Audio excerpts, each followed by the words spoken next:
What is up, car addicts? Welcome back to the series where I recustomize and review past DLC vehicles that didn't have good microphone quality before 2018.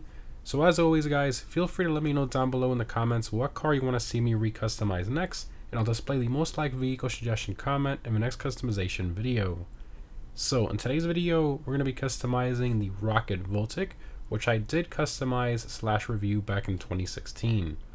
So the Rocket Voltic released with the import-export update in December of 2016 and is available from the Warstock website for a normal price of about 3.8 million and a trade price of just under 2.9 million, so it's pretty expensive.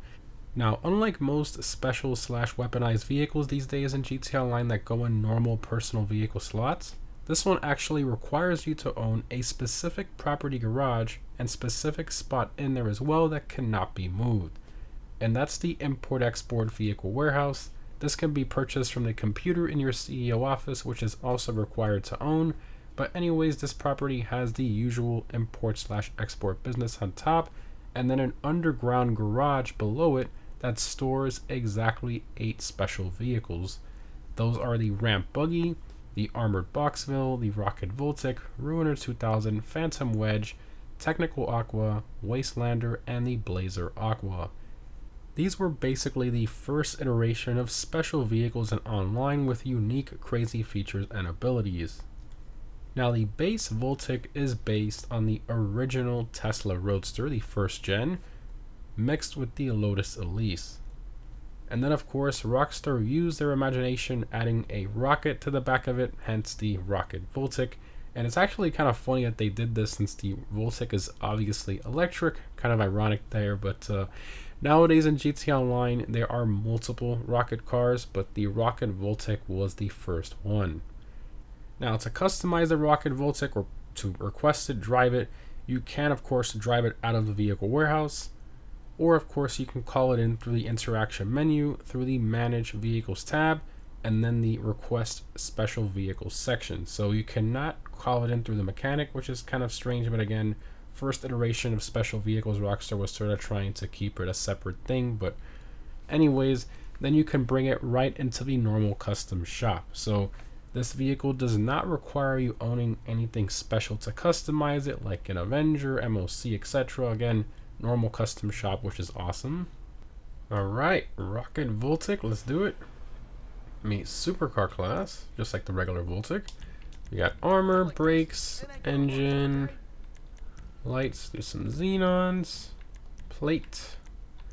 Let's use one of the newer Cola plates, and then let's throw on there my LOL Watt plate, and that kind of, I think, works out perfectly for this thing, you know, being electric, and you know, you get it. I also love how it has that sort of like feature there where all that's spinning. That looks sick. Absolutely insane.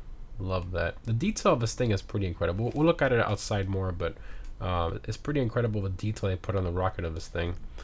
Respray, primary color. So I want to kind of reference the Tesla that Elon sent into space. I think it was like 2 years or a year and a half after Rockstar released this car. So I guess that was just a coincidence that Elon happened to launch a first gen Roadster into space, you know, with a rocket.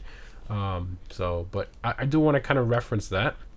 So we are going to do, I want to kind of paint it in a similar like dark maroon metallic candy red. So we're going to go with a Cabernet red, and then we're going to throw on here a Torino red pearlescent. That kind of gives it a nice kind of look there. Maybe it might be a bit too much pearl. Maybe we'll tone it down with the regular red pearl. Secondary color is actually going to be the panel around the rocket itself. You can see that there. So, I mean, it doesn't change anything else, just that panel, which is kind of interesting. The interior stitching is actually linked to the primary color.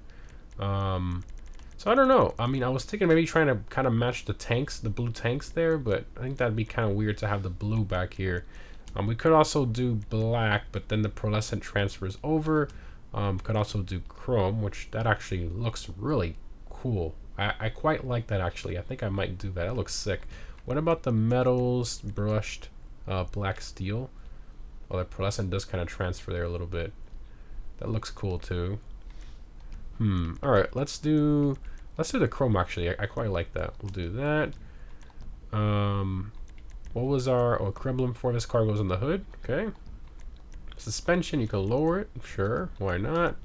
Turbo, an electric car, okay. Old electric cars do have that. You know, in GTA, the customization was a bit weird on older electric cars, but anyway. For wheels, I definitely want to throw on here some concave Mercies. I mean, I do like the nice twin 5-spoke wheel, and I kind of want to keep something similar to that. So we'll do the concave Mercies. I think they look a bit better, and I do like the multi-piece wheel look on this car. They kind of goes with the aggressive look. I'm thinking of like a nice I think oh yeah, I have the GTA Plus wheels. Yeah, the anodized copper, that looks really good against that. Could also go with a black, but I think this looks a lot better than the black. Yeah, or the alloy. Yep, we'll do that. Windows, so this thing doesn't have side windows. It has like a crazy roll cage in place. But it does tint like I guess the sun strip or sunshade area there, as you can see, right on top of the glass. So that's kind of interesting that it does that there. I guess we'll maybe put light smoke for that. And that's all the options. So unfortunately, you don't have the hood options or bumper options like you do on the normal Voltic. I don't see why Rockstar didn't do that. I feel like they could have easily integrated, you know, at least the bumper and hood options, but they didn't. I mean, I could understand not including the spoiler upgrade, obviously, you have the rocket in the way, but I feel like they could have easily incorporated that. Real shame they didn't do that, but anyways, let's go ahead and exit here. Go for a little drive. Looks really good in that color with those wheels like that. See out in direct sunlight here. Oh yeah. Very, very nice. That chrome panel looks really cool. I like that. I think it kind of like highlights that area a little more. I mean, even though it's already like in your face crazy, but alright, hit the boost. Jesus. So to activate the boost, I mean, I'm sure most of you know, you just press in the same button you press in for the horn. So this thing does not have a horn, you instead have a rocket. Let's show that in first person here. We're gonna hit it. Very dramatic and camera shaking and all that. Now the regen is really annoying on this thing. You can see by the yellow bar at the bottom. This thing takes like 9 to 10 seconds roughly to regen, which is forever. You can see the bar there. It just takes absolutely forever to regen. If you let off the gas, it does appear to regen faster, actually. So that's weird. That's enough. If we release, or is that a placebo? Oh yeah, it does fill up faster when we let off the gas, apparently. Okay, interesting.